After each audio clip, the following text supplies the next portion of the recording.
पंचायती राज विभाग की ओर से आज इस उन्मुख ओरिएंटेशन कार्यक्रम के शुभारंभ के इस पावन अवसर पर उपस्थित बिहार सरकार के सम्माननीय उप मुख्यमंत्री, पंचायती राज के प्रभारी मंत्री,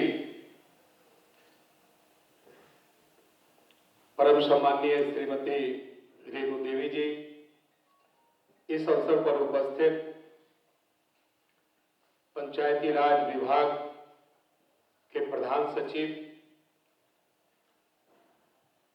श्री अमृतलाल मीना जी, पंचायती राज विभाग के परामर्शी जी, इस अवसर पर उपस्थित निदेशक पंचायती राज विभाग, विशेष सचिव पंचायती राज विभाग, इस विभाग के सभी तमाम वरीय और कनीय अधिकारीगण, विभिन्न जिलों से आज इस कार्यक्रम में उपस्थित विभिन्न जिला परिषदों के सम्माननीय अध्यक्ष एवं विभिन्न जिलों के तमाम उप विकास आयुक्तगण, मीडिया के साथियों, मित्रों, आज सर्वप्रथम हम अपनी माननीय उप मुख्यमंत्री जी के प्रति आभार प्रकट करते हैं कि उन्होंने पंचायती राज व्यवस्था के सुदृढ़ीकरण के इस अभियान में आज यह बैठक इस बात का संदेश देगा कि पंचायती राज विभाग ग्रामीण क्षेत्र के विकास एवं सरकार के जो एजेंडे हैं, उन एजेंडों को हम आम लोगों तक पहुंचाना चाहते हैं और उस की गंभीरता आज के इस बैठक में स्पष्ट तौर पर दिख रही है। माननीय उप मुख्यमंत्री जी जीवन पर्यंत सामाजिक एवं राजनीतिक जीवन में उन्होंने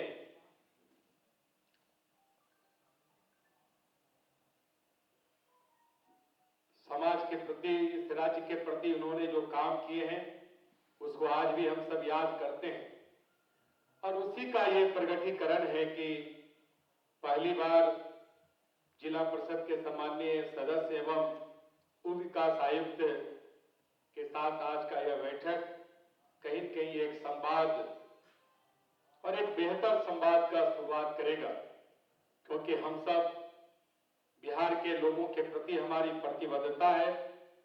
यह राज्य विकास के क्षितिज पर कैसे एक नई इबारत लिखे।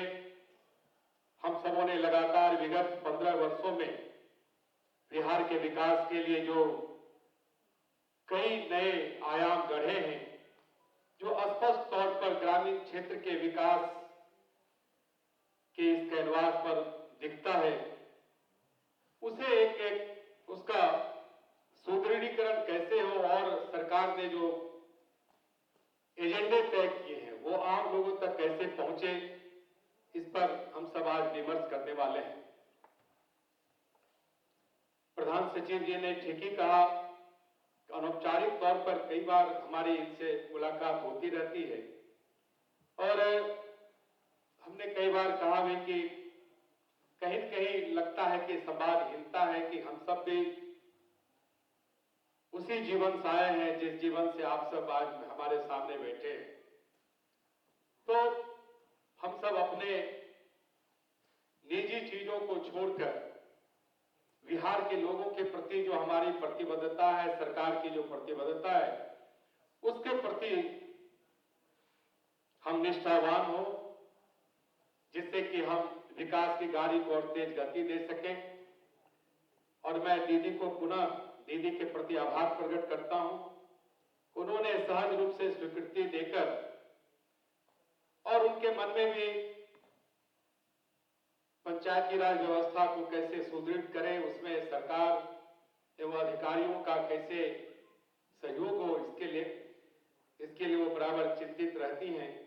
और उसी का यह फलाफल है कि आज हम सब इकट्ठे यहाँ बैठे हैं। जो मौलिक तौर पर जो कुछ चीजें हम सबों ने महसूस किया है, सिर्फ उसको चंद पंक्तियों में हम रखना चाहते हैं कि जिला परिषद एक जो हमारा त्रिस्तरीय पंचायती राज व्यवस्था है, उसकी एक बड़ी लेकिन अहम कड़ी भी है। लेकिन मैंने देखा है कि जिला परिषद की जब सामान्य बैठकें होती है, उसमें बहुत सार्थक संवाद नहीं हो पाता, कुछ चीजें छूटती हैं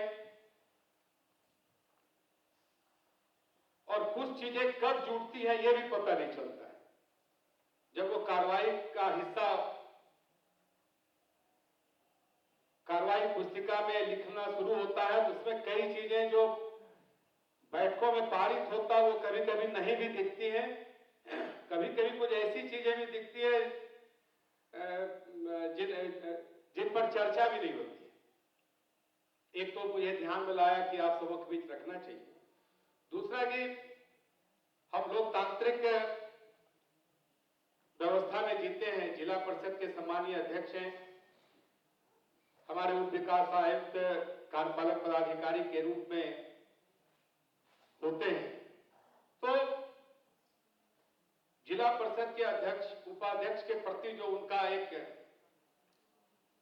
बेहतर संवाद होना चाहिए, उसकी स्पष्ट तौर पर कमी है, या जो कार्रवाई अंकित की जाती है उसका कार्यान्वयन में कहीं कहीं घोर अभाव दिखता है। तो ये कुछ चीजें हैं जिसे हम सब एक संवाद के जरिए बेहतर कर सकते हैं। आगे दीदी और हमारे सम्मानीय प्रधान सचिव जी इन चीजों को रखेंगे। और मुझे लगता है कि पंचायती राज व्यवस्था में आज सबसे अधिक अगर परिसंपत्ति है तो जिला परिषद के पास है, लेकिन उसका बेहतर इस्तेमाल हम सब जनहित में या जिला परिषद के राजस्व के स्रोत के रूप में उसका बेहतर उपयोग हम नहीं कर पाते हैं। यह सुनिश्चित होना चाहिए। और जो राजस्व है वो भी नहीं आ रहा है, अनावश्यक अतिक्रमण जिला परिषद की जो सारी संपत्तियां हैं उस पर हो रही है, लेकिन उसका जो एक बेहतर देखरेख या फिर जो वहां दुकानें हैं तो उसका फिर उसे भवन में परिणत करके फिर उन्हीं लोगों को कैसे हम आवंटित करें, ये कई चीजें हैं जिन्हें हम सबों को देखना चाहिए। और एक जो मैंने प्रत्यक्ष रूप से देखा है कि ग्रामीण कार्य विभाग की कई योजनाएं चल रही है और उन योजनाओं में बहुत स्पष्ट तौर पर जो हमारी सड़कें हैं वो अलग अलग योजनाओं में लिस्ट है, लेकिन उसके बावजूद भी पंचायत राज स्तर पर गली नली योजना के तहत उसमें सड़क का निर्माण कर दिया जाता है, जिससे जिस ग्रामीण कार्य विभाग के द्वारा जिस गुणवत्ता और मानक के द्वारा उस सड़क को बनना है वह नहीं बन पाता है। तो ये एक हमने कई बार अपने कटिहार में भी चीजों का ध्यान दिलाया है कि इन चीजों से बचना चाहिए। अगर कोई ग्रामीण सड़कें हैं, अच्छी सड़कें हैं जिस पर सबसे ज्यादा यातायात है, परिवहन है, तो उन सड़कों को ग्रामीण कार्य विभाग के द्वारा जो लिस्ट है कई अलग अलग योजनाओं में, उसके द्वारा उसका निर्माण होना चाहिए।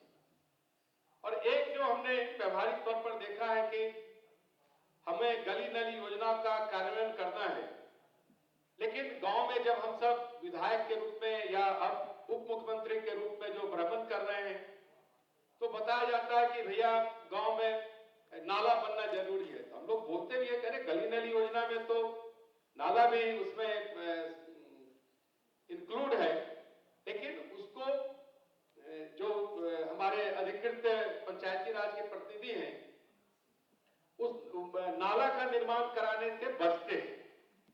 और जब हमारे ग्रामीण क्षेत्र में जो सड़कें हैं एंड टू एंड उसका वो पीसीसी हो जाता है, तो फिर नाला बनाने में कठिनाई है।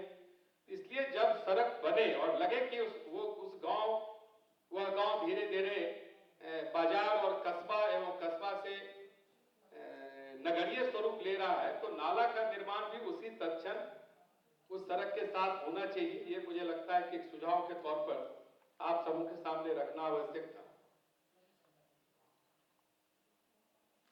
और पंचायती राज के द्वारा जो और कई कार्य हैं, उन कार्यों का भी बेहतर कार्यान्वयन आप सब करें, ये हमारी अपेक्षा है। सरकार ने जो अपने एजेंडे तय किए हैं, वो निश्चित रूप से